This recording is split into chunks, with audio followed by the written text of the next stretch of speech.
रब्बा के बाद मैंने स्विट्ज़रलैंड में देखा है कि अस्सलाम वालेकुम का रिवाज बोल रहे हैं अपनी ज़बान में। हम जब अस्सलाम वालेकुम कहें तो वो समझते नहीं है कि ये इसका क्या मफ़हूम है। तो क्या रिवाज ज़्यादा है फिर भी मफ़हूम नहीं समझते। अस्सलाम वालेकुम जब हम कहें तो वो इसका सही मफ़हूम नहीं समझते। ठीक है, मेहरबान। तो क्या हम उन गैर मुस्लिम जो हैं उनकी ज़बान में अस्सलाम वालेकुम का रिवाज दें या अपना जो है? नहीं, अव्वल तो अस्सलाम वालेकुम अगर आपने कहना है तो उसका तर्जुमा कर दिया करें साथ। अब ये भी एक काबिले तवज्जो बात है कि गैर मुस्लिमों को अस्सलाम वालेकुम कहने का रिवाज है कि नहीं है? सिर्फ खुशामदीद के रंग में कुछ कहना है या वाक़तन ये इस्तिलाह इस्तेमाल करनी है? ज़ाती तौर पर मैं समझता हूँ कि हरगिज़ इसकी कोई रोक नहीं, ज़ाती तौर पर नहीं, यानी जहाँ तक मैंने सुन्नत और हदीस का मुताला किया है उसकी वजह यह है कि कुरान करीम से पता चलता है अगर कोई तुम्हें तहैया करे तो यही सलामी है, तो उससे बेहतर तहैया करो। इसलिए वो अगर ग्रीटिंग में खैर सगाली के जज्बात पेश करते हैं तो आपको ज़्यादा बेहतर रंग में करना चाहिए, लेकिन हमेशा इंतज़ार न करें कि वो करें। जहाँ रिवाज है वहाँ उनसे बेहतर अंदाज का मतलब ये है कि उनसे सबकत ले जाएं, उनके बोलने से पहले ही उनको खैर सगाली के जज्बात पहुँचाएं। ये भी एक तर्ज, यानी वही उसी आयत की हिकमत के तकाजा पूरा करने वाली बात होगी। उनसे बेहतर अंदाज अख्तियार करो। वो तो मिल के ग्रीट करते हैं हर दफ़ा, अगर आप इंतजार ही करते रहें तो ये बेहतर नहीं है।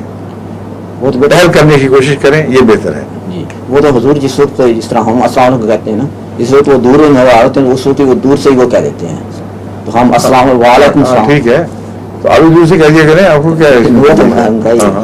सिर्फ ये दूर से कह के बहाना भी मिल जाएगा बताने का, हमने तुम्हें पता क्या कहा है, आपने उसने आपको कहा गुड डे, गुरंडाख, ठीक है, तुम था गिरूसिख, हाँ जो भी कहे, आप उसे कहें कि तुमने ग्रीटिंग ये की है, मैंने पता क्या की है, मैंने कहा तुम पर अल्लाह ताला पीस भेजे, तुम पर सुकून नाजिल करे, ये ज्यादा अच्छी ग्रीटिंग है, मैं तुम्हें ये ग्रीटिंग दे रहा हूँ।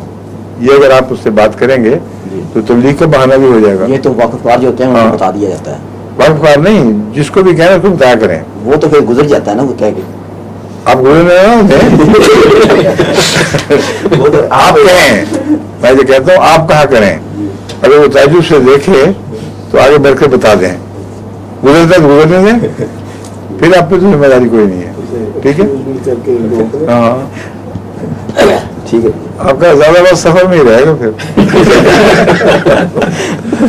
लेकिन ये अजीब बात आपने बताई है कि वो पहल करते हैं अक्सर, यहाँ हिंदुस्तान में तो नहीं करते? नहीं, यहाँ पे नहीं है बिल्कुल, यहाँ स्विस में बहुत रिवाज है। अच्छा, बल्कि वो तो सौदा लेने भी जाए ना तो पहले वो कहेगी कि पहले वो करे ग्रीसिक यानी अस्सलाम, फिर उसके वो काउंटर बनाएगी। क्या मतलब कहती तर्जुमा होता है ग्रीस गॉड, ग्रीसिक यानी सिख, हाँ। तो इसका ये गालबन ये अंग्रेजी का जो वर्ड है ना, ये होता है गॉड, ग्रीव नहीं, लफ्ज़ी तर्जुमा बता दें, गालबन छोड़ दें। ग्रीव सिख, ग्रीव क्या मतलब? ये उसके बिगाड़ा हुआ लफ्ज़ है। तर्जुमा नहीं आपको आता इसका? इसका माने ये है कि आपको अल्लाह ताला शांति भी। किसका पता लगा आपको?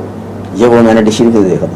डिक्शनरी जब देख चुके तो फिर बताएं ग्रीव का क्या मतलब है, सिख का क्या मतलब है, बिगाड़ा हुआ को कह रहे हैं। फिर जब बिगड़ा हुआ डिक्शनरी में मिल गया आपको तो फिर तर्जुमा मिल गया आपको।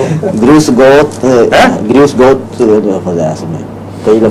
गॉड जी, ग्रीस गॉड है, या और सिख आप पर या हम पर, गॉड तुम पर, बस ये और कुछ नहीं, नहीं और कुछ तुम पर गॉड नहीं। वो तो ये होता है ना रहमत का लफ्ज़, वो कहाँ है बीच में? ये बहरहाल ये वो नहीं है ना, जब उनसे पूछते हैं ना तो क्या मतलब उसको कहते हैं कि ये तो बड़ा अच्छा है। आप उनको कहें हमने तुम्हें सलामती कही है अपनी जुबान, तो हमें अपनी जुबान में कहते हैं, तो अपनी जुबान में कहते हैं। ये जो वाक़फ़ार है उनको तो मैं सारा समझा देता हूँ कि आप हम एक दफ़ा कहते हैं, हम तो आपके लिए सारी होल लाइफ के लिए हमको कहते हैं, तो उस पर वो बड़े खुश होते हैं, कहते हैं बहुत सही बात है आपकी कि आपका सलाम बेहतर है, फिर वो भी कहना शुरू कर देते हैं अस्सलाम वालेकुम। ठीक, और अभी बात